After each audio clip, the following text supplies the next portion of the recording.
We finally get to talk about these stories, and we have a very special guest, the one and only DJ Coffman. Gary texted me going like, here's an idea for a comic strip. I'm like, this is wild. And one day I got a message saying, hey DJ, do you know anything about a person named J. Scott Campbell? Let's just dive deeper into issue 1. Welcome back to Is It Canon? My name is Anne, this is Tom, and we're the podcast where we talk about the art, the stories, and the impact of VeeFriends Comics and beyond. I feel like art has been such a big part of your life and journey, and you're more of writing now, like you have a team that's doing it. Do you miss it? Are you going to be doing interiors? Are you going to do a cover? Are you going to step in that? If you miss it or whatever? I was told at the last summit, which book are you taking, DJ? Like, you can pick any one of these, right? Because we kind of create them together, or like Gary leads the charge, right? The main highlight, and then we all kind of jam on them. And I want to put the best people on the books as possible. I'm working on an issue right now. You've probably seen some of this stuff, but if you might see some sneak peeks in my social content for the next 18 days, because my deadline's on the 18th of November. And they said, you're allowed to show it. Like, yeah. Because I was like, I can't show these things. And they're like, why not? Just show it. Who cares? Like, just don't give away the full story. And I'm like, oh, great. I didn't know. Okay, great. I will do that then. But writing, I have a big chip on my shoulder now. And I'll tell you why. Because I've been at this for 30 years. I've been making comics for 30 years. I've had an imagination for even longer. I know how to spin a tale. I know how to tell a story and things like that. I might not be a huge name. And I've had a couple people come in and out of our meetings and such, not at VeeFriends, but other people that we consult with. And they'll be like, well, no offense, DJ, but we need to bring a real writer on who understands story structure for comic books. And I'm like, what? Like, I'm just taken aback by that. And I'm like, wait a minute, like, have you even read our comics? No, they didn't even read number 1. They didn't even read anything that's out there, because when they see it on the surface, it's not the book that they want to read in the comic book market.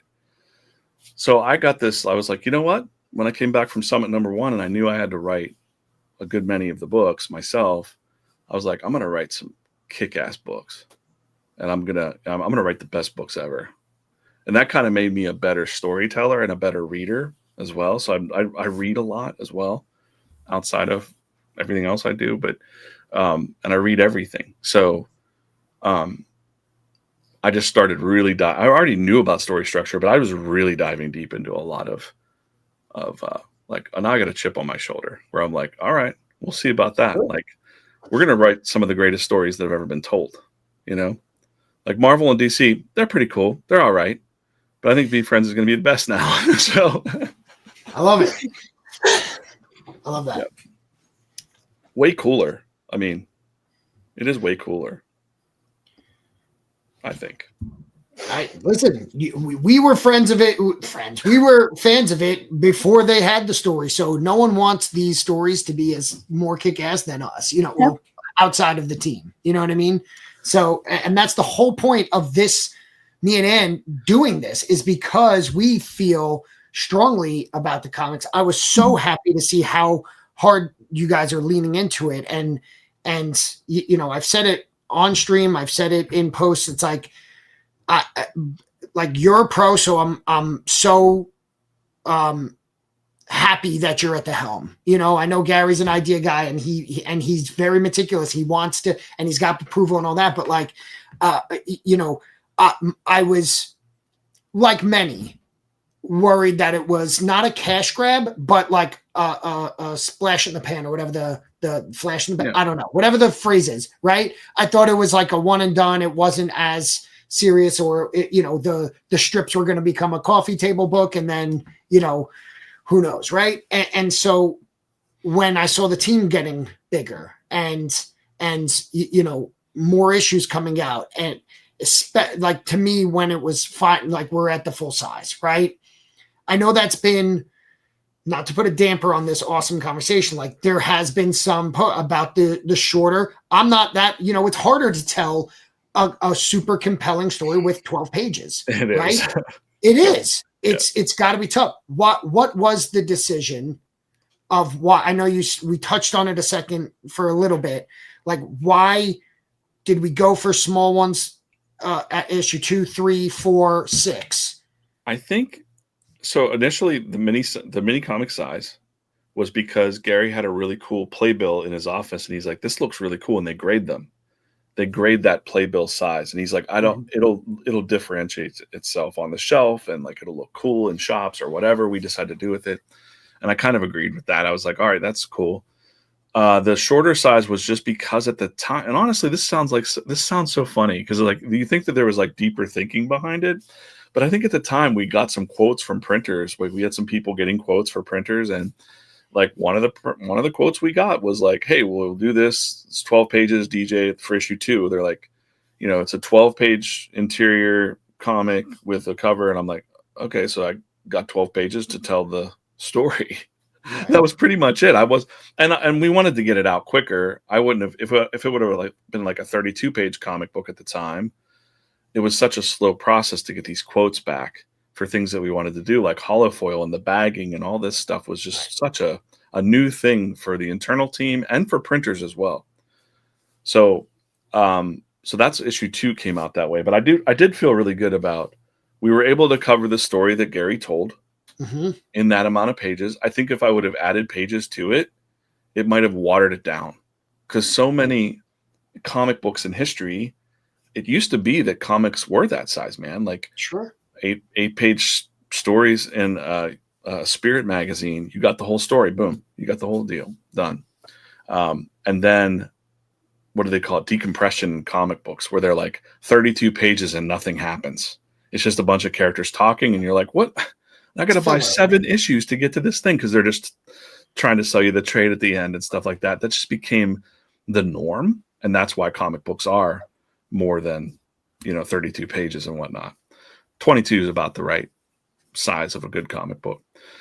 So we'll stick with that. I think when the books came out, of course, as we evolved, so that's why before we knew that Motivated Monster and all these other books were going to happen, we were like in line. I was already producing. We had issue 3, issue 4, issue 5, issue 6. So issue 6 was actually issue 5. Mm. And when Motivated Monster came up, I was like, no, we need a big one. Because Gary's like, wait a minute. You're doing what for issue 5?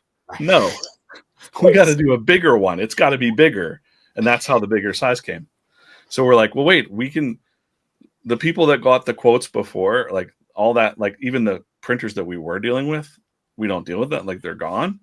So like we're like, yeah, you can get big sizes. And Gary's like, why didn't we get the big sizes? And I'm like, I don't know. Like someone just didn't get those sizes. Like they didn't make it happen. So I'm like, yeah, of course we could do it. You just get the pricing and you go. Like for a 3,000 print run, that's a small print run. Yeah. So, and especially when it's a small print run and you're doing crazy stuff like holofoils and all this stuff, printers look at you like you're crazy. Right. Like you guys are doing what now? Like the the cost of doing that is crazy. The amount of stuff that we have to do to get those books out, but we've got a good system now. I feel really good about it. But that said, it's all full size from here on out. I don't think we're going to ever go back. I mean, I'm not going to say ever because there might be a situation where we want to, but yeah, in the next 24 issues will be full size for sure. What's that? What about 24 issues? I missed that. At least the next 24 issues will be full size for sure. Yeah. I like it. Yeah, I mean, if you have I didn't feel like it was so short on issue 2, right? Like you said, this is the story, this is the origin. You would have had to prove fluff and filler to get it to the end. So like, if it is like that, it makes sense to do that. But yeah, I figured it was like, listen, we're a new comic book company essentially now. So, yeah, I mean, we're testing it out early, doing this, doing that. And then the goal is to grow into whatever. That's what I thought. What really changed was Gary just stepping back in at that summit. Cause like I said, we had this like, oh, DJ and Andy and the VeeFriends team, we're making these things. We're showing Gary. Gary's liking them. It's okay. He's like, yeah, it's good. Whatever. Like he's not on fire about them. Like he loved the Harpic story. He loved those things, but like there was just like, these weren't the ideas that were in his head. So in March, it was like when he put his foot down, like, hey, wait, these are the stories I want to tell in this size and this type of vibe. And that changed the trajectory. So all intents and purposes, issues 1 through 4 are kind of like they were steering the ship this way. And then Gary said, no, we got to go. We got to go this way, guys. And so we all said, okay, this is great. Like, it was even better for me because now I could expand the team, and I'm more than happy to bring on new writers. We get people wanting to write for us all the time, but I don't think we're going to mess with. We're not fooling around. So like, unless it's a big top writer, like I've talked to Bandis, I've talked to like some big writers, right? So Bandis on Free Comic Book Day said like, I'd love to maybe do something, but he's super busy. He's like a super busy dude. I've known him for a long time. So you've known Brian Michael Bendis for a long time? I have. Yeah. I love his stories. He's so good. He used to have a studio called Boom Boom Studios when he was making his own comic books, and right around like I was in Pittsburgh. So we would all be at the same shows as he was coming up his trajectory. That's all my friends had like this trajectory of life where they like all rose to like these megastar things, you know? So he's always been he's working with David Mack on some stuff. I can't really say what, but they're doing some big projects together right now. Well, they've worked. So you never know. There's an orbit there where like I would love to have Bandis come on board, but my whole point about writers is it's real easy to say like this last retreat. Before, even in Minnesota, we were like, let's bring a writer to the retreat next time. And I'm like, well, I'm a writer too. Like, I know what I'm. But they're like, no, it's not like that. They're like, just find some comic writers. Let's bring So like there were some names thrown about, but like no one knows who they are. We don't know who they are. They don't know who we are. How do we bring a person in that's a total stranger to live with us for a few days? It's a weird situation. And a lot of writers that I know that work for bigger companies and stuff, they come in with their own ideas, and that's okay. Like Gary's fine if you come in with your own ideas, but a lot of people that consider themselves, they would hear Gary's ideas and probably go like, what's going on in issue 5? Like, I'm not going to do that, right? There's no way a writer's going to be like all about that because they're going to have their own ideas. Somebody pitched us an idea where they're like, what we think you should do is we should, and I'm afraid that this person's going to be watching this. And if he is, I love you, man. You know who you are. He said we should go the Watchmen route. So he's like, and we're like, what? He's like, for the comic book industry to really understand VeeFriends, you're probably going to have to be like the Watchmen. And I'm like, what? And if you know what I'm talking about, if you know Watchmen. So he's like, you're going to have to go way in the future when they're kind of retired. So for instance, Fearless Fairy should be a secretary now. She's retired and she's a secretary and she's forgotten that she was fearless. And I'm like, I was just like, no, this sounds like garbage. I don't like this at all as a VeeFriends fan. And I'm also like, wait a minute. You don't know Fearless Fairy.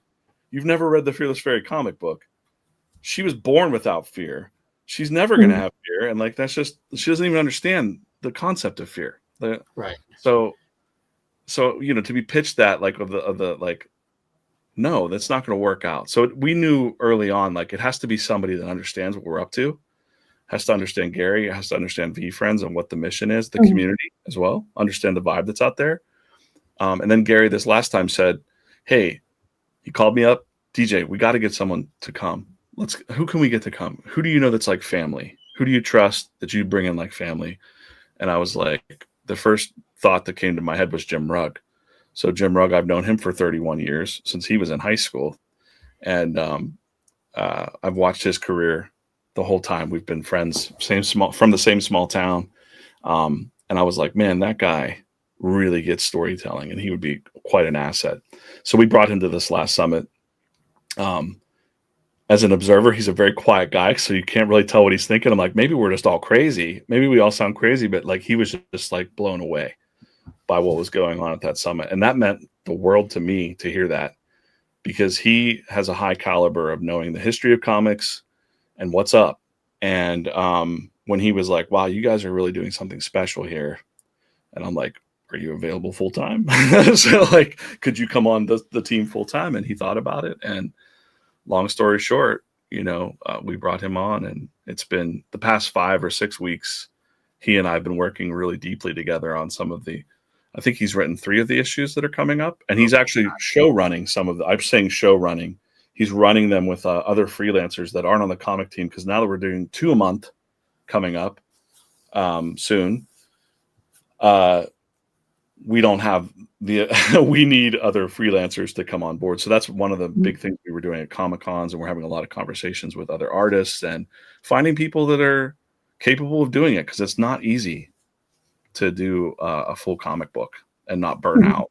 Or these deadlines are pretty tough, I must say. I'm sure. So, yeah. Well, that's so exciting. Sorry, Ann. Sorry. How do you guys pick which character to do next? Like, how do you, like, does Gary have a certain idea of, like, I want these ones, or like it's hidden with we need this character story right now because it's like part of what's going on in the world? Like, how is there, who comes up with it too? Like, who can pick the character? I think it kind of comes out of, well, there are certain ones that, yes, I can't talk about right now, but definitely come out of like, wow, this is interesting. Maybe the reason there hasn't been a nuclear bomb in the past since Hiroshima is one of the VeeFriends, right? And that was an interesting thing that came out of the last summit. But I was like, wow, that's cool. But I think if I had to drive it from Summit 1 to Summit 2, it's Gary's intuition. You could see him thinking, and he'll be like, this, and he'll just say it. He'll just throw a name out there, and then the group of us, probably 10 of us or so, are all jamming on it. What are the thoughts? Any thoughts on this character? What are we thinking? Now, I've always got ideas at the ready. So, and I'm willing to throw them out there and be wrong. Hey, what if this happened? What if we did this with Wizard? What if we did that? Gary will be, no. It's this because, Wizard's superpower is his willpower. He won't give up ever. He's willful, and he's got the willpower to never give up. So he'll say little things, and then we'll just go down that story path until we go, ooh, and then he looks around, and this is the cool thing about Gary. He watches everything. He's watching everybody's body language, and if he sees, I think at one point, Ali Castro was there. I can't tell you the story. We'll revisit this in the future. Yes. Something so shocking happened, and she gasped. She was like, and he goes, boom, we're doing that just because of your reaction right there. And she was like, no, you can't do that. And he's like, oh yeah, this is it, right? So that's so funny. He watches the reactions for that, and he's so good at that. And then that becomes an exciting, like, oh, okay, now let's really play with this idea. So, and all that's recorded too, which is kind of cool. Like, it's all been recorded.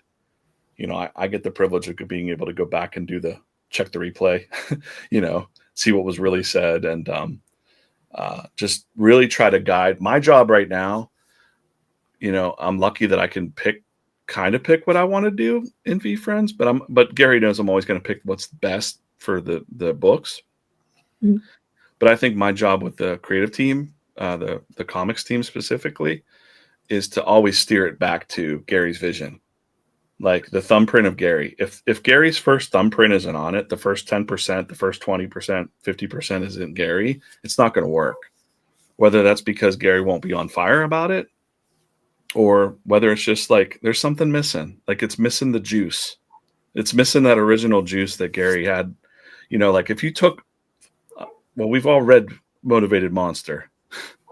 If you took away the grave scene, the thing that happens there, when that happened, I might have gasped, or I might have said, like, are we being real? Like, I was like, is that really going to happen? And he's like, oh yeah, like that's going to happen.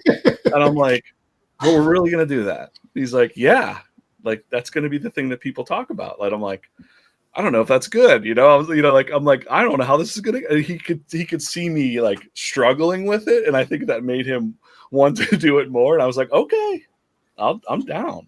I'm down to mess with. And that. People are talking about it.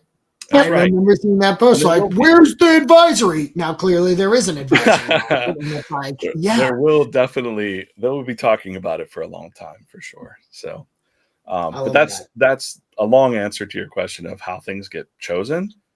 There is quite a list, and then we do a really cool system where I use my Miro board, my visual board, and it's pretty nerve-wracking sometimes because I'm like, everybody's talking, but I'm like, is this one green? Is it dark green? If it's dark green, I change the color code to dark green. Like, is Motivated Monster dark green? It's ready to rock. We've got the plot line for it. It's almost ready to just go pick a team and get to production, right? But if there's some of them that are pink, or like, let's hold off on that one. Like it's not quite baked yet. It's in the oven. we got the basic idea, but something's missing. Let's revisit that in January. And that one will get pushed.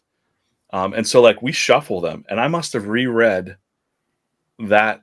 DJ, go through the list again. DJ, go through the list again. And I'm like, issue number 17. It's light green. Issue number 17 is this, issue 18. Because we were really trying to get as much as possible out of that time with Gary, which is important. But it's also super exciting to walk away and be like, I feel pretty confident that we have 24, maybe even 25 or 26 solid concepts for an issue out of that, which is pretty cool. And when I say that to other people in the comic book world specifically, they can't believe it because they've never done it. They've never done what we just did. But when Jim Rugg witnessed it, he was like, wow, I've never seen this before. This is pretty cool what you guys are up to. Like, it really feels like something new and fresh and different. So, yeah, it's a lot of fun. I'm having a great time. I can tell. And it's coming through, and that's how it should be, because, you know, if you have a good time making them, we're going to have a good time reading them. Because, you know, if you treated it like a job, it's going to feel like a job reading them, you know? Yeah. And don't sleep on the Sunday comics. Cause I'll say again, you see how those changed as well. That's the same thing. Gary said, hey, listen, I don't really see a lot of fire about the Sunday con. We're not seeing a lot of readers coming from those comic strips. I do occasionally say, like, I saw you in the whatever Tribune thing, and they come and they see us. But he said, let's keep it canon. That happened in March too, where he was like, let's make sure that from now on the stories are interwoven between the issues somehow. Like, go back, add some flavor to it. They can be little mini prequels or just little side stories, little side quests that add a little bit of flavor. And I immediately thought of the wizard going into the icy ice cave. And I was like, oh, I could play with this. And he's like, let's milk it out. Let's milk it out over multiple weeks. You know, sometimes I would send those to him and say, like, what do you think of this? And he'd be like, cool, that's great. Just keep going. Because like, it's not that it's throwaway. I think it's actually a really good, I've heard some people getting excited about that. You know, originally I was doing the Sunday comics where I was doing shout outs to people. And you got a shout out in this last one. Did you know that? This Sunday? This past Sunday? So you had a shout out in it. I don't know if they put it. Past Sunday was not on the website yet, so I haven't seen it. Oh, and nobody has posted about it on Sunday, which I was super surprised by. Somebody's sleeping. Oh, well, shoot. Now I just ruined it. Dang. Right. Yeah. Never mind. We'll see if you I like that they're connecting now, because I also feel like they're connecting different issues with each other. Yes. I feel like it just makes a lot, like, I love seeing that. And like you said, like, now somebody who doesn't know the comics can read them and get excited about the comics. And somebody who has read the comics can now excited, like, ooh, I also want to read the Sunday ones. I feel like it's a good connection for readers to want to read both, because there's certain things you might miss, or like that all of a sudden makes so much more sense because you read that. Even though it's a short strip, like it was fun for me to see like the fairies and the wizard together. You know, like how the worlds are connected, you know, like, so they do all live in the same world. So I feel like it gets you just more into the characters and into the world and like being part of it. I love that change.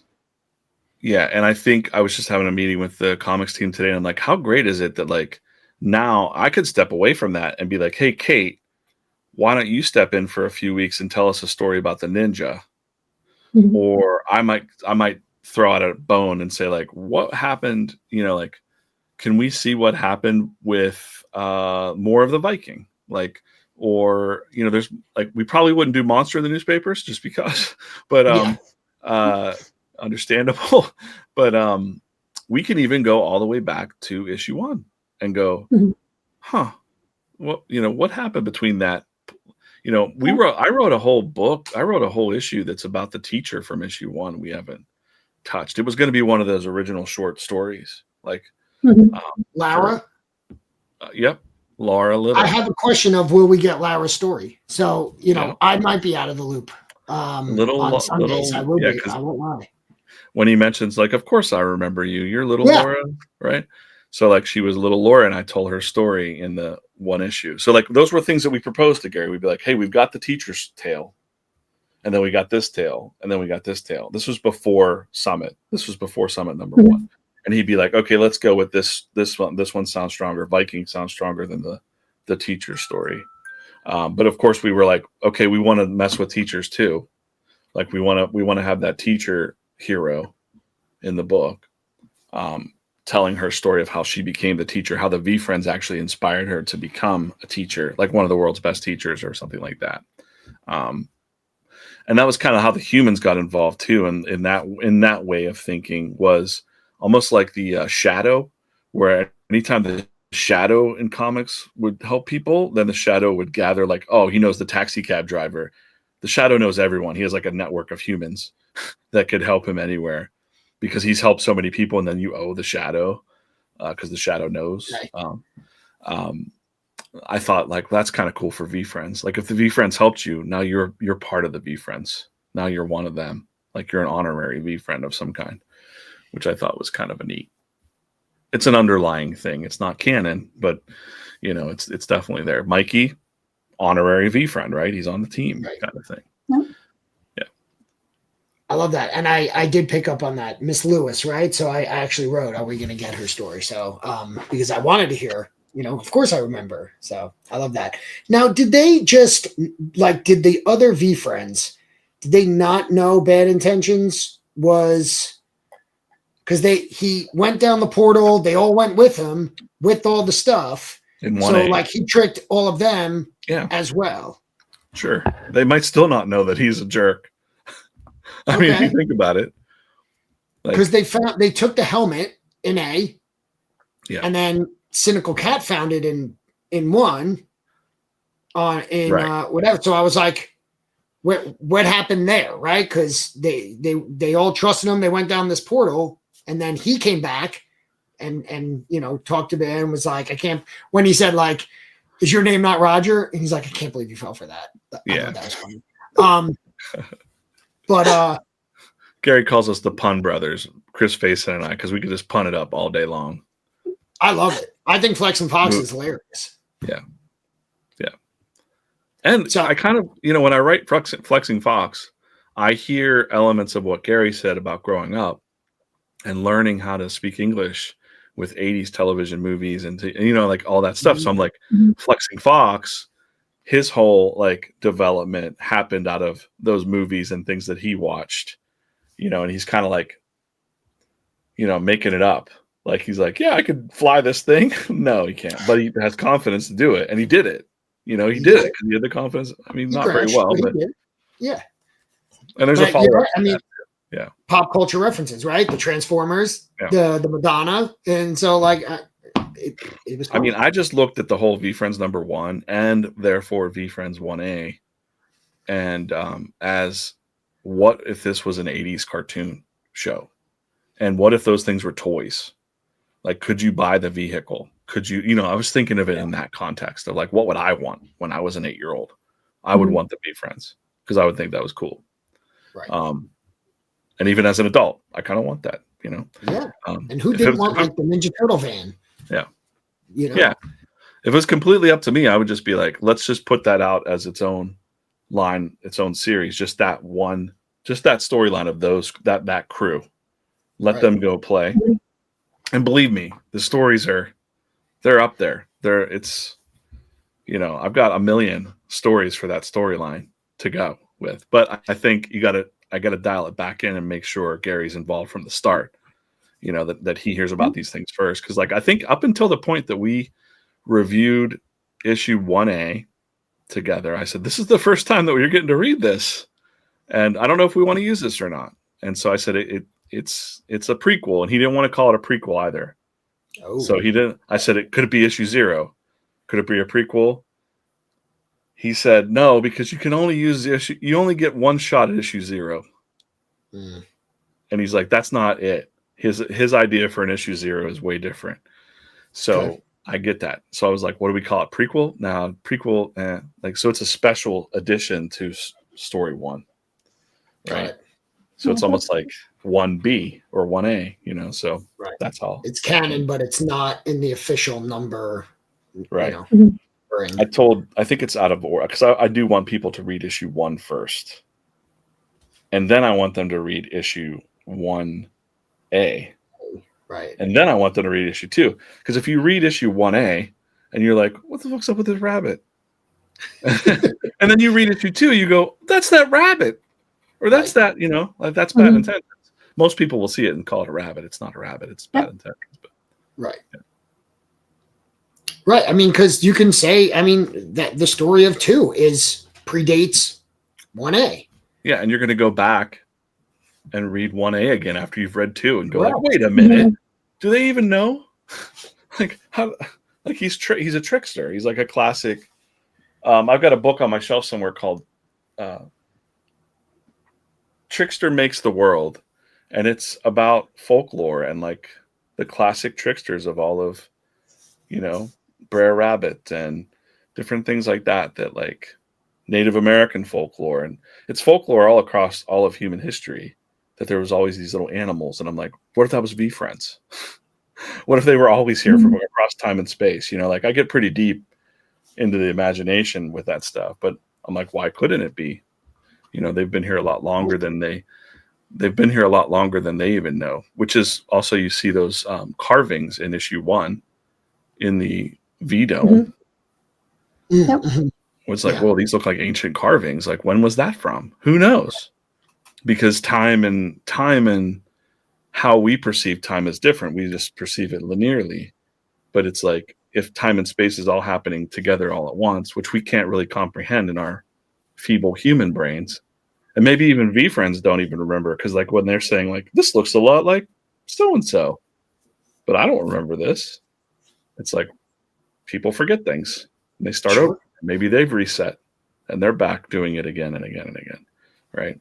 So there's kind of that mystery, I kind of leave it to the mystery of imagination. It's whatever you think it is, really. That's kind of a cool thing, just like a good song or, the best stories are like that. I think that I really like about comics too, that while it does give you an overall what you think is probably happening, it leaves enough space for imagination that it's still, you can put your own interpretation on it. I think you will always read it a little bit out of where you were at in life with your past, with like your belief system, and like, especially like 1A, when it ended, there's different people. Some people will think this is, you're born into your new life. Some are going to be thinking it's like you can put into it. It leaves enough imagination of you feeling like what you need to hear in that moment, what you need it to be for yourself. I feel like I like that about comics. Shout out to Chris Fason, because like when I was writing that, as I'm writing it, it's great to be able to be an artist that's also a writer, because I can kind of visualize it and I can speak to that artist in a way that I think he's going to get what I'm saying. So I'm like, somehow it twists and twirls and it goes to the eye of his son. And that's what ties the two issues together. So he did a beautiful job on the bottom of that spread, kind of like making it a spiral into the twinkle of the eye of the kid, because that's how you continue, you continue on in that way. So Ann and I, before we wanted to come up with segments and questions, obviously, to talk to you in an interview style, but also like some segments, one being like favorite panel, and like I actually had of 1A and 1, and so like that is just like a devastating one, but that I adore, and then I was going to highlight that, so I'm really glad you brought that up. Yeah, one of my favorites. I can show you one of my new favorites if you want. Yes, please. No one's given me permission to do this. I do. Well, I won't show you. I think I could show you some Gary B. The flowers inside this Gary B book are amazing. Oh yeah, look at that! Look at the texture on that. I feel pretty comfortable showing you a little bit. Just this. This is it. There's no words on this page. There's no word. Yeah. Yeah, but the flowers are just beautiful. Chris Fason did an outstanding job on this book. I think this might be every book that comes out, I'm going to be like, this is the best. Because that's what you want, right? You want the next one to be the best of the best, because issue 9 is probably the best so far. But yeah, the amount of work that he's put into that, I really think these are kind of, and I don't think anybody like is craving awards or anything like that, but I'm like, man, this is some winning, award caliber stuff, cartooning.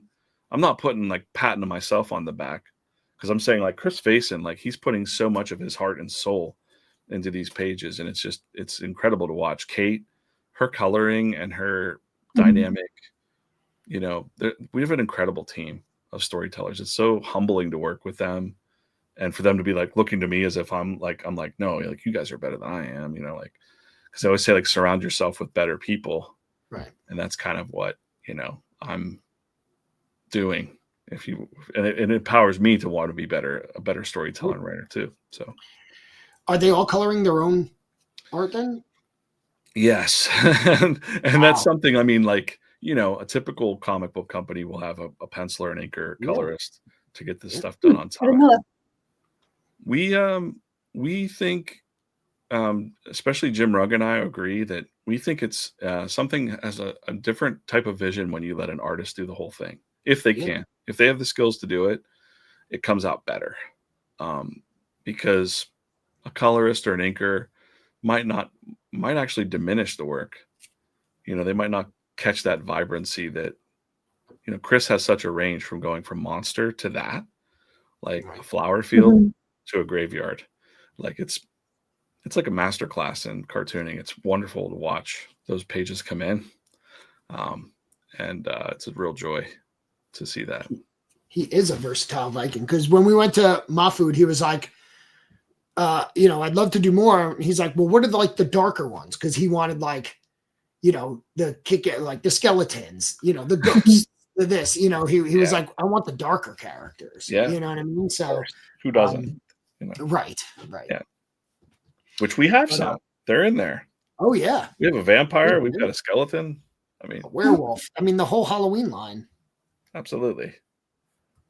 The zombie. Yeah. But I like that everybody does the full. I didn't know that like usually the artist doesn't color it, but I feel like because they're so into what the story is about, because they really put themselves in there to draw it. We talked about in our first episode that I feel like because you only get so much text within a comic, like the panels and the pictures are so important and set such a mood of how you're supposed to read it. Because when you read something, there's no tone of voice you hear. You have to put it in. And I feel like each panel and the art in it, like if it's darker or lighter or like how much color is in it, really sets the mood of how am I supposed to receive this right now when I'm reading. And I really love that Tom taught me to like look at the picture first and then read. It almost sets you into the mood how you're supposed to receive this right now. And I feel like that was a big step for me of like understanding a lot of comic reading much better. Yeah, Notorious Ninja is like a masterclass in that. That book with Kate's coloring is amazing. When you turn the page and it's like, ooh, a whole other mood, a whole other feeling. Love that. My wife thinks that I should hire a colorist for the issue that I'm working on, because she's like, that deadline's coming up, dude. Like, what are you gonna like? I'm like, well, you know, I got a review with Gary on November 4th, and then I've got from the 4th until the 18th to turn the pages in. It'll be fine. I'll be able to do it. I'm pretty confident. So I like to. I'm not a control freak, but I do like to do my own stuff. Just for that very reason. It's painful when you spend hours working on something and then you turn it in and somebody brings back something and you're kind of like, this doesn't feel right. And I don't know how to tell them. Right. And at that time, it might be too late to change it. And we don't have time to change it. And now I got to be stuck with it. So, yeah. So my last question that I had, because we answered pretty much all the other ones. I know you mentioned that it's like an anthology. You know, we're getting the different things like in the next 24 that you mentioned, like, is there like the follow-up to, you know, the kid's got to go slay the driven dragon at the end of the Harpic. You know what I mean? Like, what is there a continuation of any of the issues? Boy, it'd be really coy of me to be like, you got to just pay. You got to just watch. Just see. Okay. Yeah, I'd say variety. Anthology is kind of different, but I'd say there's a lot of variety in these stories. From comedy to horror to romance to adventure. Like, we're covering all the genres and styles, and it's going to be exciting. The next, probably now through springtime, it's going to be very exciting for everybody to see the books that are going to come out. Because I get asked a lot, as like people know, when I'm live, that I'm a comic book guy, right? And so they'll be like, all these are ending on to be continued. It's like they're all kind of cliffhangers, and like I want more of the story of the Harpic or whatever, right? And I'm just like, listen, this isn't uncommon. Batman didn't get introduced in Batman 1. It was in Detective Comics. Spider-Man was in Amazing Fantasy. Like there's lines of stories, and then they will take it and then run with it later. I don't know if it's based on which one hits and has the most popularity. Like clearly 5 was a big splash and people had a lot of feelings about it. There's a lot to talk about in there. So, I believe you guys will get to all of it. I just, I don't see you guys as leaving everything, but these things take time. I mean, moving to 2 books a month is crazy already. Well, so yeah. 200 plus characters. Gary said something today, as a matter of fact, because like there's been that push and pull of like, are we for the comics market? Or are we like, what are we doing? Like, we're not. We're like, we have VeeFriends. We can be direct. Live commerce is such a different animal than the direct market, comic book market. We still want to play there, and of course get great cover artists and things like that. But Gary's in no hurry. As a matter of fact, Gary said something very smart today, which I always go, yeah, you're right. You're right. Because we get a lot of pressure. We have retailer day at New York City ComicCon. We had retailers like, hey, is this going to be another fly-by-night thing where you put out these bag books and blah, blah, blah, blah, blah. And like, there's a lot of skeptical, cynical cat retailers out there.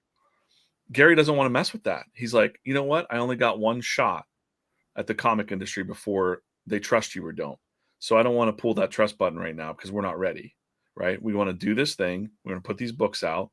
We've got a solid community. They're going to help. You guys are going to help us. You help us as well. So thank you. Spread the message about VeeFriends and the consideration of hopefully, even if a story ends on like a dun dun dun cliffhanger, you still want more. And that's cool. That's like, good. I guarantee you that none of these stories will be lost. They will continue at some point in the future. Maybe with like I said, it just takes time to build, maybe put an all-star cast on the talent of Motivated Monster Book. Find a top horror writer. Could you imagine if Joe Hill, I don't know if you guys know who Joe Hill is. Stephen King's son, right? Yeah. Could you imagine if Joe Hill wrote, I'm just saying it out loud. There's crazy. No, Joe Hill wrote a Motivated Monster. Like those things could happen. We want to line up the best. Like, we want to line up the best for some of those books. And we don't want to just be like, boom, boom, shoot our shot at the comic book industry. And then you know how it goes, Tom. Like it can be a harsh mistress, you could say. They will just never trust you again. And Gary knows this. Gary knows this with cards too, I suppose. Right? Like, and I trust Gary. So I'm like, oh, cool. And I don't really care about, like, I love comic books. But I think there's a lot that's wrong with the comic book distribution system and the local comic book shop system that we can help fix over time, but we're not quite ready to get there yet. It's really cool. Like you've seen us talk about maybe the dinner we had in New York City with like Rob Liefeld was there. Yes. J. Scott Campbell was there. Some big names from like Midtown Comics, Lunar. There was Walmart Live people there. TikTok was there. There was a lot of big players at that table having conversations about the future of distribution and comics and AI and all this stuff. And it was just a really fascinating mix of things. And everybody agreed that there was no leadership in comics. And I'm excited about that because I'm like, Gary, get in there. Gary, just get in and take over the comic book industry already because we really need it. And, he's not quite ready yet. He's not going to just jump in there and be like, I'm Gary V and I'm going to fix everything. Like he's not going to do that. The realities of it. Does he even need to do that? Maybe it shouldn't be that way, so there's a lot but can we play with big names like Rob Liefeld and some, David Max and stuff like that? I think so. Like we can have fun with it. And there's a lot to be done, in that regard, which is fun. Again, we're letting those people come in and play with the toys now. And that's kind of an interesting mix. On a personal level, when going back to Bandis, again, very personal. his run on Daredevil is what solidified me in like, I love superheroes because like I loved Walking Dead and Kirkman and all that. So, you know, but when I was like spandex, whatever, you know, like Daredevil with him and Alex Maleev. Yeah. You know, that run. I mean, he did it with Matt too, right? Because they did End of Days and then there was Parts of a Whole and Echo and all the that stuff. But that run, like, really just I never sank my teeth into a run. You know, I have the 2 omnibus, like just read it so fast I could not put it down. And then I went into Powers. I went into the other Bendis stuff. I just, you know, he was always my, like, if I took a break from comics and I'm like, I need something else to like really grip me, it was always Bendis, you know, New Avengers or, you know, whatever it is, just because I feel like it reads fast and it's entertaining. And that's how I feel about Invincible. I haven't read comics in a while. VeeFriends Comics is like, okay, let me kick the dust off. What do I have sitting on my shelf, which I have long boxes. I have shelves and shelves that no one sees because this is always and it's filled with, like, I'm like, okay, I have all 12 deluxes of Invincible. Everyone tells me how great the show is. Everyone's said how great it is. I know Kirkman's great, you know, but I never read it. And now I'm on Deluxe 4, you know, I'm 45 issues in and I'm like, it's been like 2 weeks. That's a crazy book. AK Goldfish. Did you read AK Goldfish? No. Bendis drew that. So Bendis was an artist too, not just a writer. So Bendis was drawing his own stuff, rotoscope type style art. AK Goldfish, it's probably one of the best. It's about con men. I do. It's the black cover. I'm sorry. He had a couple of those, but yes, I have had that. I don't remember a damn thing about it, but I can picture the cover of it now. Yeah, read it. It's good. It's still very good. But he was an artist too, and like I think about him where I'm like, wait, he just decided I'm just going to be a writer. You know, I'm just going to move on to being writer at Marvel and stuff like that. So that's interesting. Another real quick funny Bendis story was way back when he was doing Sam and Twitch for Todd McFarlane. Yep. Somewhere on the Jinx forums, like they were looking for an artist, and I was like, I'm going to shoot my shot because that's what I did. I would just always like try to like get in there. And I messaged him because I knew him, and I was like, "Hey, man, give me a script, and I'll draw it. You don't even need to. Nobody needs to pay me or anything. I'll just draw it. I'll send you the samples. Let's show McFarlane." And he's like, "Okay, I'm going to be at Detroit ComicCon, Motor City ComicCon this weekend. Come up, and I'll give you the script." I drove 6 hours to Motor City ComicCon to get this script from him. I show up, and he's like, "Oh man, I forgot it," and I was like, "Oh." And my ex-wife was with me too, so like she was like pissed that we like drove this whole way, and I'm like, "Okay, no problem, man." You know, and I drove all the way back to Pittsburgh. Like, oh, this sucks. Like, you're just chasing your dreams around. But those were good days though. But he did end up sending me some sample scripts from that, or maybe through email. Was so weird back then too. It was not as easy to send files in those days. It was like drive to Motor City to get it. That's what I had to do. So, Jinx, that was the other one that I think Jinx is great. AK Goldfish was before that. So okay. It's very much like very good, the bad, and the ugly, but like con men and very crime noir and just think about like that he drew that. I think he drew some of the Jinx too. Yeah. Anyways, shout out Brian Bendis. I'm a big fan of it. So when you mentioned him, I'm like, stop. I was like, don't play with me joining, you know, getting him on here because I always say like I hate it's like name dropping or something, and I hate that. Like I'm like, you know, I've known of him for so long. It's not like we're like homies and we hang out. He's in Portland, but I've known him around the circuit for so long, and he shows respect to me and we were at New York City Comic-Con special edition one year, my wife and I, when she was first getting into comics, and there was this huge line to meet Bendis, and I'm just walking down the path, and he hadn't seen me since I'd gotten tattoos, so I was like, "Brian," he's like, "What?" And I was like, "It's DJ," and he's like, "What?" And he like comes and gives me this big hug. He's like, "Oh my God, man, how's it going?" And like all these people were like, "Who's this dude?" Right. And so I'm walking. And my wife is in the line to meet Robbie Rodriguez, who did Spider-Gwen. She's waiting in this long line to meet those guys. And I'm standing with Bendis, and I'm like, "Hey, was like, come over. I was like, come here and meet Bandis. Because like I thought maybe she doesn't believe me that I say like I knew him. So I was like, come here. And so she comes up and he's like, oh my God, I love your husband. And like Bandis gave her a big hug. And she was just, so all the people in the Robbie Rodriguez line were like who the hell are these people? And like people were mad. I didn't get anything signed or anything like that. It was just like we're just catching up for a minute.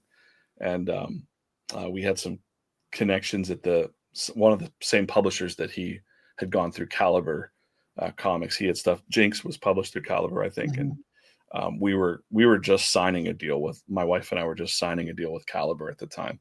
And so he was like giving us some advice about like, hey, watch the contracts and stuff like that. So, you know, there's always like, everyone in that realm, David Mack, all those guys are just so awesome because like everybody's just coming up together in a weird way. And like, they're always rooting for each other. It's never like, oh, that son of a gun, I hate that person. Cause there is that, but those people don't make it. Like you got to be rooting for your friends, you know, and your acquaintances, I suppose, but your peers, right? Yeah. Peers. Yeah. Speaking of ComicCons, what is the plan for you guys? I know we've talked a little bit at New York Comic Con that you guys want to have more of a presence at other Comic Cons and collector cons. So I think just because in person is such a big deal, and I think it's becoming more and more a big deal to really connect with people one-on-one on these events. Is there a plan to visit more of them, to have a bigger presence? I believe so. I mean, I see it in the goals of this quarter to figure that out, to figure out the game plan of where do we show up, who shows up, how big do we show up, what exactly is it? But definitely ComicCons are on the list there. We've got the list of all the major ComicCons and even some of the smaller ones that people might not think of, because like getting out there, you know, is important, even the smaller communities and stuff, because it's just brick by brick. You find one fan at a time.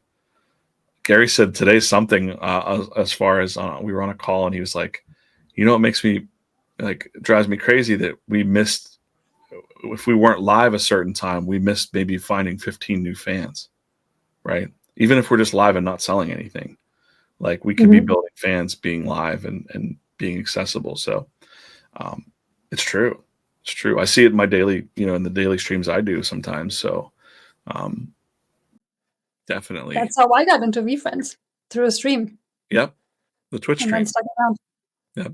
It's just, you never know. It's the same as with, there was somebody in the community who said last year at Comic-Con, they were a big Funko collector, and they got the Funko last year, and that's how they learned about VeeFriends and now collecting the comics, and now has a couple of NFTs. You just never know who you attract just by being there in that moment. It's like, I think, so I'm excited for you guys to be in different ways more present at the actual Comic Cons, because I feel like it was such a different Comic Con versus national, because Comic Con people just understand an IP, understand comics and like these characters because they know Marvel and DC and all the other things. So it was so easy to draw people into it because like they just got it. You explained it to them what it's about and they're like, I get it. It makes sense to me. So like I feel like it's just a perfect crowd. Yeah, I mean, in some way, shape, or form, we'll be playing at those shows. You know, there's a lot to be said of like, if you're not a big brand, like we are not a huge brand, like, so would it make sense for us to go make a giant booth at San Diego Comic-Con? Probably not. But there's a lot of cool stuff that happens at San Diego Comic-Con too, like a lot of activations and a lot of like outside of the convention type stuff. And there's a lot of different opportunities that we can do.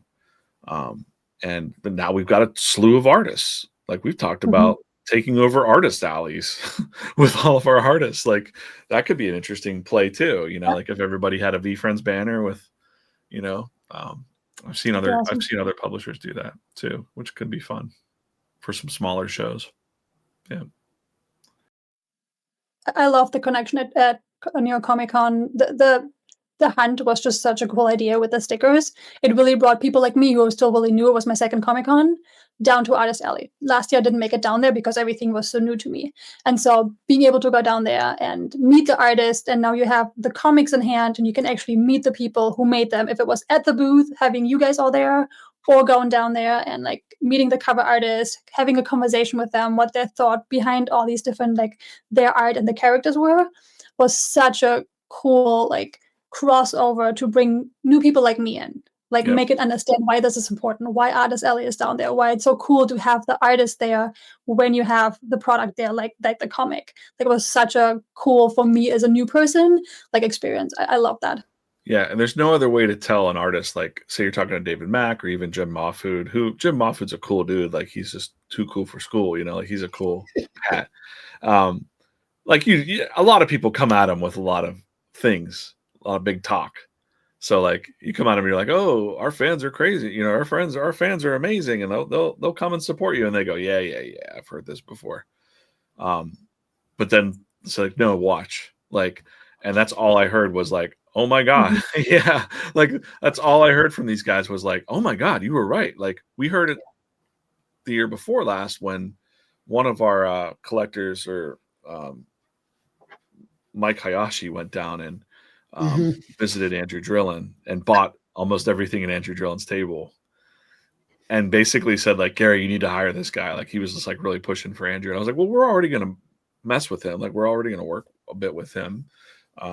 But he was like, wow, I can't believe that happened. That made his day that just one person came. I was like, oh my God, we've got an army of people. Let's get him down there to Artist Alley too, to support the artist and see. And to that point, I've said it, I'll say it here.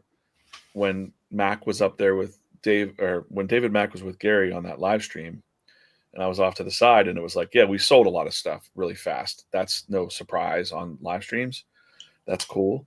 But whenever Gary told the chat, like, who's new to comics, and it was like, me, David Mack was like, wow. And Gary said, we're doing more to onboard people to comics than DC, Marvel, Image, anything. And I was like, I didn't think about it until he said it. And I was like, wait a minute, it's true. Because the only thing that those companies do is put out new stuff and sell to each other in that little sandbox, or put out movies and TV shows. But I could talk to a million people down the street and go, hey, do you like Daredevil? And they go, yeah, I watched that on Netflix. Would you like the comic books? I've never been in a comic book store, right? Like they're not collecting the comics or reading the comics or caring about it. So it is a very interesting thing that we, as VeeFriends, this little group that many people don't know about yet, are bringing more people into the fold of comic books. And I think Whatnot knows it. I think Jack at Whatnot, he's down. Like he understands the power of VeeFriends, and we're all for it, just as people that love comic books as a medium. Would love to see more people collecting and supporting artists and storytellers. So, yeah. I saw that DC's now doing blind bags with rarity, different rarity covers. Yeah. Like, that's funny. There was a whole discussion. I went live Monday. I went live last night, and I didn't sell anything. I was just talking to people, and the conversation of like, you know, I think we're going to see a divide within VeeFriends of, you know, cards and comics. And I'm like, well, they should be like set. Like there are going to be people who collect both or do both, like me, but like they are different. I'm like, comic books are a medium of telling stories. You know, yes, there's the collectability part of key issues. There's always been collectible comics, but for heavy majority are not collectible, but there's still stories in there. And it could be a great story, known as a great story, but the single issue is still not collectible. It's not worth more than its cover price of $3.99 or whatever. So like, not yet. Right. Yeah. Right. I think that's, it's fun that the collectability standpoint, it's, you know, when they came out with the TCG, it was compete and collect. They knew that people were going to, you know, play the game and collect. This is like read and collect, you know what I mean? But I hope that, you know, the people who want to flip and chase the things, like, cool, it's there for you, but that's not what these are. And that's why, you know, I will battle every Twitter troll who are calling these cash grabs. And I'm like, you're not doing, you're just seeing another product, but like, that's not what this is. Cause they're not, you know, they're selling for their cover price. I mean, they'll sell a little bit. You don't see them going for 1,000, you know what I mean? Like not yet. Yeah. But these are all origin stories. Yeah. I mean, you think about, there's a lot of first appearances and things that are happening. So as we move on 10 years from now or whatever, like, it could definitely be something like, oh man, I wish I would have got that issue too. Or, you know, like, there's going to be a lot of that, I'm sure. But Gary said multiple times, I think in public and private, at the summits, our job is to make people fall in love with these characters. It's really hard to do that with a piece of, like with a card. Because you go like, oh, look, there's my wise wasp back there. Like, I love it. But like, I'm not like sitting here looking at it every night thinking, you know what I mean? I'm like, there are people that do that. Like you collect your character and you vibe with it. But like the stories, if we don't make people fall in love with these characters, Gary would be like, we're done. We can't do it. Right. We might as well just fold it all up. If people don't fall in love with the characters and the stories, then what are we doing here? But I'm pretty confident that people will. Like, I think our stories are different, and yeah. I agree. So, who is the most underrated VeeFriends character, and why is it the catfish? It could be. I'm just kidding. I do want to get into like some sort of segments. If you've been so generous with your time. We're at like 2 hours now. So we had some stuff, but the stories and the questions that you answered are already super entertaining enough. You know what I mean? So let's answer some questions real quick. Who would win in a fight, but slightly wrong? Batman versus Spider-Man, but both are running a lemonade stand. Spider-Man. Why? He can do a lot of stuff, like agility-wise. I think Batman would get pretty frustrated with a lemonade stand. Yeah, I could see that. I want us to see if your answers match mine, and we're batting 1,000 so far. Yeah. All right. Hulk or Wolverine in the pottery class? That's tough. I'm gonna say Wolverine because he's got the tools to like carve out little. That's a good point. Yeah, Hulk's just gonna smash it. That's all. Yeah, he'll try, but oh. You get frustrated. Exactly. Fuck this pottery wheel. Beep that. You can beep it. No, there's no bleeps. All right, good. Wonder Woman or Catwoman in a dance-off? Catwoman. I don't know. Just I don't know. Let's just leave it at that. I mean, she's like more, stripper-esque, I guess. I don't know. That sounds bad, but like Wonder Woman's kind of like play, I don't know. She's a tall, she's an Amazonian, right? So she's got, she's a warrior. Catwoman, you don't want to see like a warrior dance, like, I don't know. Exactly. Yeah. Catwoman's soft on her feet. She's sneaking into houses. She's a cat burglar. You know what I mean? She knows how to. You were right. I also have a this or that about comics. Raw or graded? Raw, then, because I like to read comics. Same. Cover B or foil? Foil. Interesting. Love it. Read the actual issue or read it online? Read the actual issue. Some people do only online. Well, I'm like, interesting. I like to have the physical. They might want to read. They might want to save it. They don't want to open it to grade it. They want to keep it in the foil. Yeah. I get it. There's just a different experience having like paper in hand. Like, I like that. Yeah, the page turn. That whole experience is what I said. Yeah. Monster comic or ninja comic?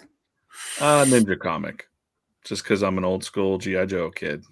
There you go. So. I like that. And last question. Pickles or no pickles? That's all. I used to I'll answer this. I used to, every time there was a pickle on my like sandwich or like they put the big spear pickle, I would just give it to someone else. I never would eat it. The pickle spear.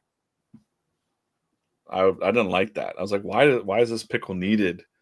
Next, I did not order this giant pickle spear. Yes! I don't know. So you're against every pickle? They ruin everything. Yeah. I'm down with Get this off my plate. Its juices are sogging up my bread. Get out of here. Absolutely. Team no pickles. Let's go! But I got Tom off screen. That's like my mission for every episode, to get him like frustrated enough to get him off screen for at least a second. She blindsided me with that. This is a heated debate in the VeeFriends world, just so you know. VeeFriends. I had to bring it in. It had to happen. I would get wrecked, Dave. I would not like it. I wish they would not do that. Right. Pickles. I would freak my wife out sometimes when I would eat the pickle. She'd be like, "Wait, what? Like, you're actually eating the pickle?" And I'm like, "Yeah, I'm hungry." I don't know. You know, like sometimes when you're like desperately hungry, you're like, "I'm just gonna eat this pickle because I'm exhausted or something." But I mean, if you're desperate, sure, fine. I've never done that, but because despite it's like I'm not picky, but it's the only food that, like, if I take a bite of something and it's like on the burger or something, I'm spitting it out. Like I'm not a ketchup guy either, but if I take a bite of something and has it, I'm like, okay, and I'll still eat it. It's getting spit out. So I just have strong feelings, and everyone likes to mess with me about it because I one time said, DJ, like I get mailed pickle stuff. Like I can't stand. Like you say, you don't like one thing, and that's it. We need a pickle VeeFriend. No, you don't. But Bad Banana does need to make a resurgence. Yeah. Food related. Gary's aware. Did he not expect the backlash of seeing Bad Banana hanging from the National, or like it being a card, and people be like, why isn't this one? How did this get scrapped? I don't know the answer to that question, but I'm sure that he was tickled by it. I'm sure he was like, One day there will be hang this Bad banana Banana up if origin anybody story. notices. That was great. I was like, wait, is that real? And Rich was like, yeah. I'm like, get out. And Jay, you know, is anything food related. Jay's like, why didn't that make it? So ask all the questions I have. I'm just excited right now. Like all the stuff we talked about. And it's like, again, I love that the stories around these characters are finally coming out, and like we really tap into these traits, because that's how I got into, or what I got into VeeFriends for. So like I'm out of a parent perspective, personal perspective, teacher perspective, like for me, like it's what was needed still in VeeFriends. I feel like that was my missing piece that I was waiting for. So I'm so for it. We pay attention to all of that stuff for sure, and all of you guys, and we're like, we got to do it for Anne. We got to do this for Anne. I'm gonna clip this so bad. We got what would Anne think? You know. Sure. I said a couple times, Anne. I said, can we just clone Anne a bunch of times and hire all of them just to be our VeeFriends content team? So trust me, I live with her. One is enough. You don't need more than one. I would say ask Tom. He spent a lot of time with me now. He's like, yep. It's a lot. She has to work. It's great. I'm looking forward to watching this podcast though, or like the whole series, to see like how you guys dive deep on the comics and things you notice or don't notice. Like, oh, they didn't notice that. Yeah, I'm excited to reread them all, right? Because now I'm going to reread. I just read those two, and I'll be revisiting them, especially. But I haven't read 2 since it came out, so I'm super excited to go back Oh, good. Yeah, there's some like echoing. I call them echoes when I write. Like, there's like things that echo back. We have to have these things that we keep going back to, like the siblings, the family connection, the legacy problem. I call it a problem. The curiosity. Go learn. Go find out for yourself. Right.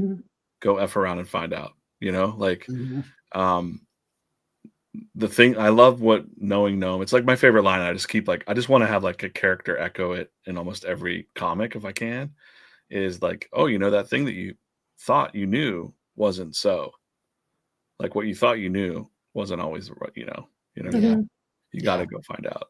Like that's like such a big, powerful message for people when they hear it. I've talked to multiple people where they're like, man, I thought I knew about a thing, And then that made me think about it more.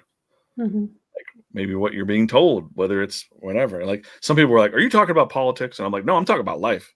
I'm talking Mhm. about the whole big banana, all of it, Well, Because you realize you only have seen life out of your perspective, and there's so much more to it.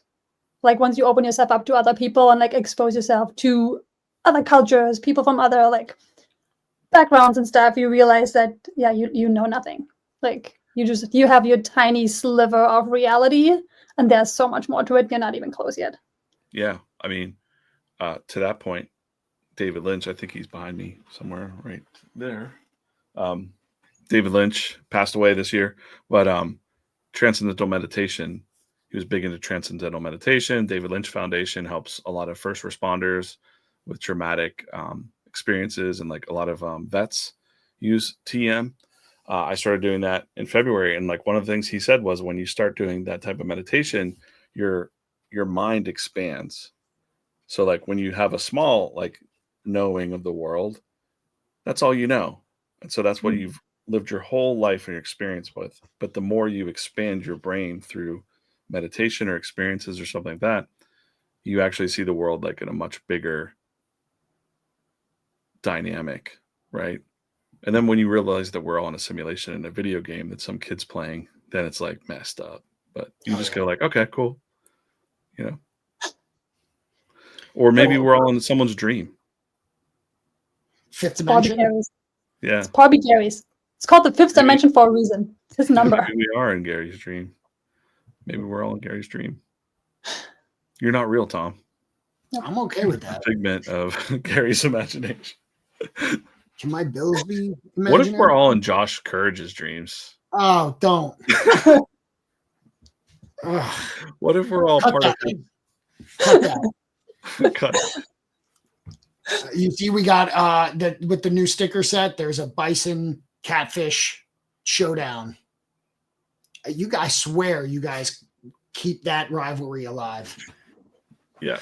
But anyway, you brought up the gnome, which is a perfect segue. I did one thing. Someone who's new to comics completely is the resident knowing gnome, Ryan Turner. He's never read comics, but he's read pretty much all of the VeeFriends comics, I think all of them, and has texted me about what are some comics that I should read, outside of VeeFriends. And I gave, the typicals. You mentioned Watchmen. I'm like, well, Watchmen's known, but it's like deep and maybe you want something easier. But I asked him if he had any questions for you, and he sent, novels. Oh yeah, I know, Ryan. I'm not going to do that. But one specific question felt like it was actually he did ask great questions. He said he felt that there was a stark difference between issue 2 and 3. The second issue feels nostalgic and fun, like a story from a 90s cartoon, versus the mature message of the third, which landed differently for me. It feels there's friction between bringing the human world into the VeeFriend world. Talk about how these worlds are interacting.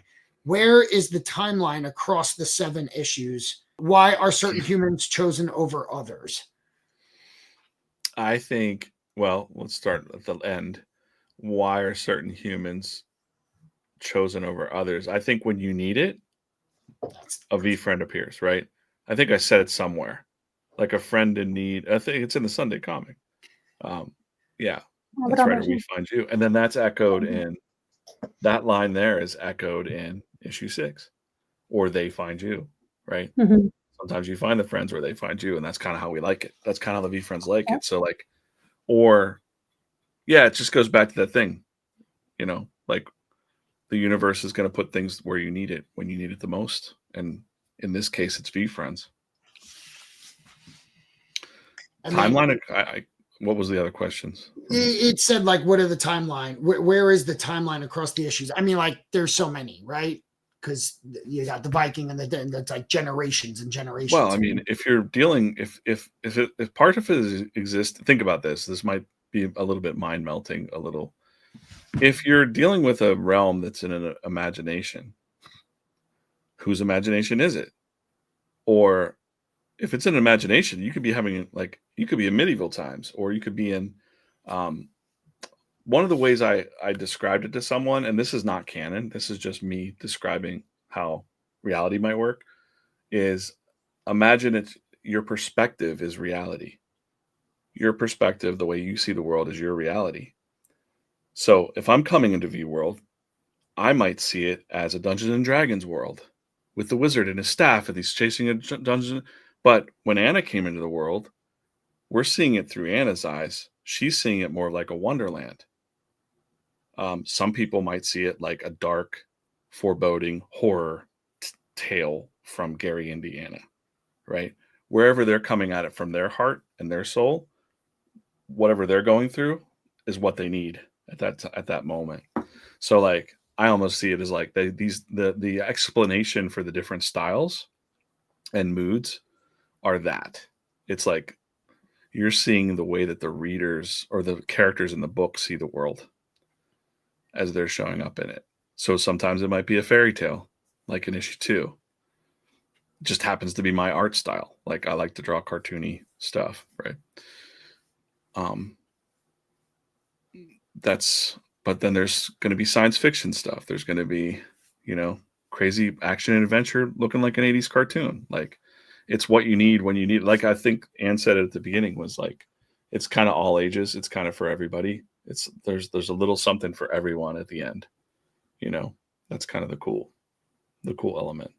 It's kind of like VeeFriends Land is an algorithm. It's whatever your algorithm, it's when you're scrolling through TikTok, whatever you're looking for, that's what it is. Yeah, you don't like Monster? Go to this. Check this out. Like, don't just give up because you read one thing. I'll say that. All the stories are not going to be for everyone. That's for sure. But yeah. That was really fun. Sorry. That was really fun to talk to others about the comics. Like for the longest time, comic number 2 was my favorite. I just love the story, and I needed fearlessness in my life, and I think that's why I needed that story. But then comic number 3 didn't hit as much with me. But I talked with Savvy, and for her, it was something that she had personally kind of been through or connected different with. And so like you're going to have certain stories that connect different with different people because of what you have experienced in your life, where you are at right now. Like, and I love that there's going to be a story for everybody that, again, like either way brings something up for you really needed to work on, or you feel really seen by. Like I remember her specifically saying like she felt very seen in that issue number 3, where it didn't hit as much with me, but that's okay. Not every book has to be like your one, but like it's gonna hit with somebody and they hear what they needed to hear and it's gonna help them. And I think that's what I love about it, that because there's so many characters and there's so many different traits, that there is something for everybody. So even if you read one issue and it didn't quite hit with you, try another one, because I guarantee you there is a story you need to hear. Yeah, and we're gonna get better and better. I think that early issue 2 is an outlier because that's just a straight fire from Gary. I mean, there's a lot that I put into it too, like a lot of things that I brought in, and like we went back and forth a lot. So I'm proud of that issue because I'm like, oh, this is my chance to really like, like show the world a little bit. But that was just straight different. Like that was just a different, and I think there's a lot more of that coming. There's a lot more of those like fire from the sky Gary things, like lightning just hits Gary and it's like, wait, I got it, and then we just roll, we rock and roll with whatever. Yeah, so I would say be patient, but yeah, when I think about it now as we're reviewing this, I'm like, we're early. Like we've never done this before. I mean, I've made comics before, but not, if I could go back and redo issue 3, I would do it differently. I would probably add more pages to it. And if I knew it could be big and like, maybe we will go back and redo it. Maybe we just saw something that wasn't real. Maybe the story wasn't real. Maybe it's like we can revisit it in some way if we wanted to. Anna's important, I think, in the future of that storyline. Like VeeFriends, Mikey, Anna, those things are all, you see like Fearless Fairy's missing at the end. There's something there that will connect to some things in the future, but you'll just have to be patient, probably very patient. That's what I said. Like we're all in a rush. I want to see, like, even Gary said today, like, I want to see the next monster, like right now. And everybody on the call was like, yeah, but he's like, but we got to just make sure we get our ducks in a row and like get everything, firing on all cylinders. And I think I think we're getting there for sure. We're only like not even we're only in year 1 of comic books. Oh yeah, which is insane. So that's why we wanted to start this, because we were like, we saw how dedicated you especially, but like Gary and team are, and ComicCon was like, we were like, we got to talk about this. Not enough people are talking about it, and there's plenty of people, but like this is something that you guys are looking for at long term, and we wanted to get it and start it early and be the place to come to for comic book.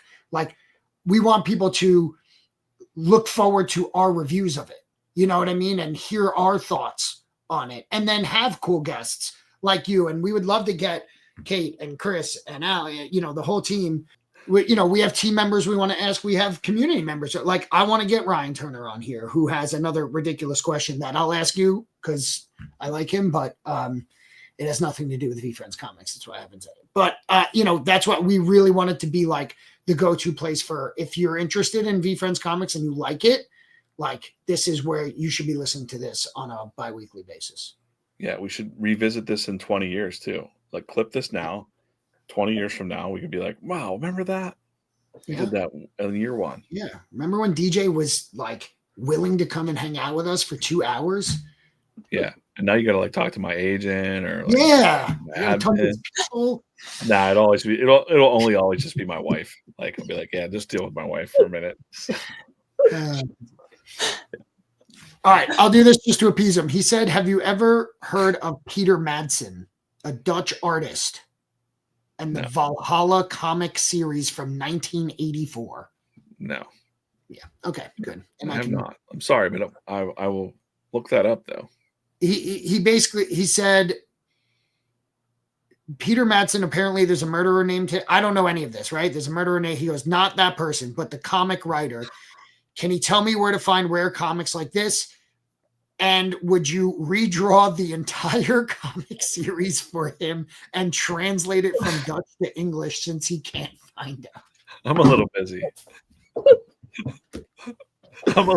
I just wasted 30 seconds of my life reading that. I love you, Ryan. DJ, thank you so much. Yep. This has been a blast. This is awesome.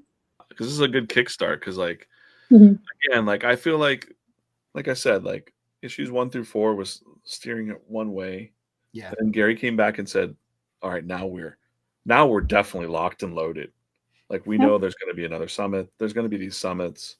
A lot gets discussed and decided at those summits. And I almost look forward to them. I'm sure. I'm sure it's getting everyone in the room, and like especially all those creative people coming up with ideas. It sounds like a blast. Mm-hmm. Yeah, and being the one that has to organize like the puzzle pieces of it all is really fun.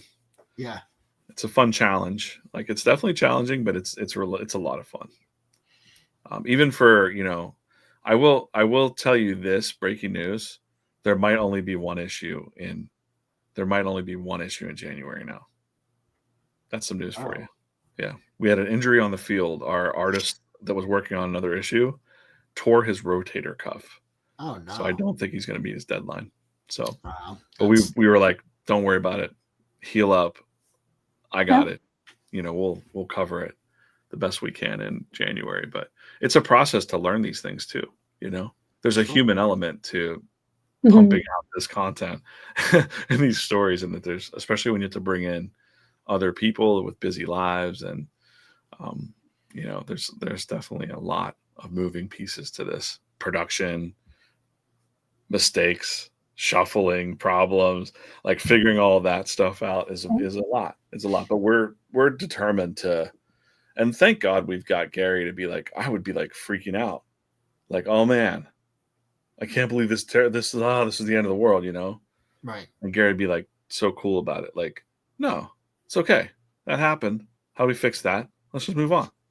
Let's just move forward. And it's like, oh, cool. To have that like solid leadership to know like, well, our heads aren't going to roll or whatever, Right. They might, we better keep it up, team. But I'm joking.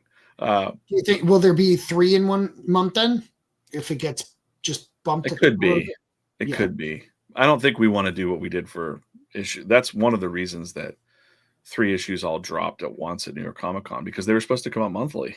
Right. But there were so many production delays and like weird little boop, oh, this mistake or that mistake. And it's like, I can't believe that the slowdowns of things, but the stars aligned to be like, well, Gary made a goal of putting out this many issues per year. We're going to hit that goal. And in order to hit that goal, I'm like, I think one of the options was we drop them all at New York Comic Con. And that was an incredible feat to have done. Someday that's another story for another time. But for that all to come together and those all to show up at New York Comic Con was quite an adventure. So it was great. Comic-Con was a blast. And then the red foil cover things were such a good product release. That was so much fun. Yeah. Go to bed, Tom. I'm good. I'm fired up. I could talk to you all night. I'm trying to be respectful of your time because we can dive into a lot of stuff. I can pull out, but it's going to be too nerdy for Ann. Oh yeah, we could talk about comic book stuff all night. I'm sure. I've got all the stories. I'm sure, and I want the stories. Yeah.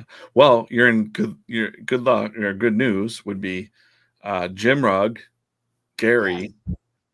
Jim Rugg and Gary really want to do something together, like as far as like a deep dive into comic culture, toy culture, collectibles, the deep nerd stuff, history. And then we're going to do a lot where we're talking with other comic creators and things like that too in the future. So stay tuned for that. Probably early in the year. We're developing some stuff now, and you might even see some stuff, coming up soon with Jim and I. We'll see. Just talking about this stuff, like comics culture, the craft of making storytelling, that kind of stuff. It's really fun for us. So, yeah. We didn't even get to scratch the surface. I mean, that's such a big deal, getting Jim Rugg on team full time. Like, we didn't even get to talk about the impact of that. But again, we're at another time, and we can fill this stuff. Yeah, wait till his books come out, and then we'll see the impact of like his books coming out. They're different, they're cool. Some big characters. I can't say, but you'll see. And very exciting. Yeah, I really was jealous of the one script that he wrote. I was like, dang, I want to draw that. Can we just not have that other guy draw that? I was like, but. Yeah, it's a lot of fun. That's good. That's just telling of how, getting a bunch of people that love comic books and getting excited to make them for characters that we have grown to love over 4 years is just so exciting. The future's bright. Absolutely. All right.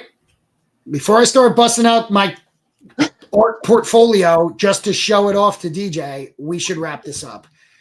First of all, thank you for being here, DJ. This was amazing, getting all this information from you who's working on the inside, kind of connecting the community with the team together. I think it's super important for us to get that bridge going. But thank you all for listening for this first deep dive into the comics. And we can't wait to share all the different comics that are coming out this year and next year and for the decades to come, share with you guys. I'm Ann, and this is Tom from Is It Canon? I'll end with, I'm stealing this from my old friends and from Jim Rugg, namely. I love to tell people to read more comics. Go read more comics. Visit your local comic book store. Support your local. You probably have a local scene of comic creators in your area. Go find them, talk to them, support them as much as you can. And yeah, read more comics. Read more VeeFriends comics too. Read the freaking comics. Read the fucking comics, people. They're free. They're free.